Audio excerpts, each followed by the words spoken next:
Hi guys, welcome to my vlog. Ngayon ay tuturuan ko kayo kung paano gumawa ng fortune teller na paper. Gusto mo ba makagawa ng ganyan? Tanong ko yan. Okay. Kung papel.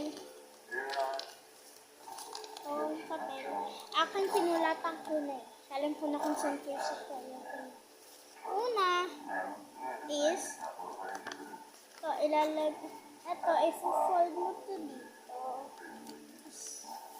Dapat ganito siya. Square.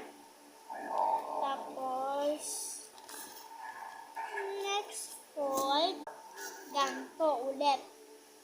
Tapos kapag binuksan mo sa ganyan is part 2 baba.